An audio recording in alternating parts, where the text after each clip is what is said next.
It's a little difficult because you're selling and buying. It gets a little tricky. What it is this: you can definitely have no problem selling the house as long as it's priced right.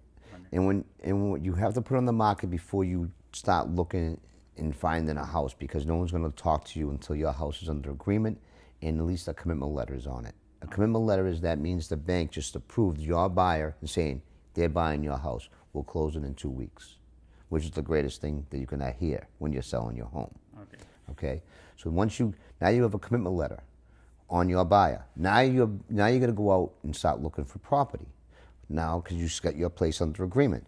So now when you go find this other property, say you like this property, and you want to make an offer. You make a contingent upon you selling your home and passing papers, whatever date it's supposed to be passing papers. But you put in a contingent upon selling your home because, God forbid, something happens to that buyer, he gets hit by a car, or he does something to his credit, because they always pull your credit at the end of the loan. They pull your credit at the beginning, they pull your credit right before they give you the money.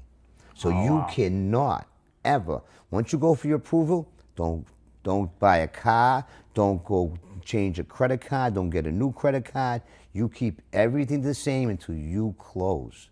That's a big mistake that people make. They'll go buy a car. They'll get approved and they'll go buy a car and then they can't buy a house. Oh, so you tell them like, don't buy anything. Don't buy cash if you want to buy. Yeah, you don't use your credit at all for anything until you close, because that will mess up everything. Okay, so but like, if I have a mortgage for 30 years, You can sell the house anytime you want. anytime there is like, You have to keep the loan for at least a year. okay, For at least a year. and you can't sell. And then and some of them banks will penalize you, like a couple of points or something like that there, because sometimes they have you sign contracts like that. I've seen them at closings, and sometimes banks don't do that. Oh, okay. So you got to make sure what you're signing, you know what you're doing. You know what I mean? Can I sell this house tomorrow without being penalized? You ask the bank that, the banker that.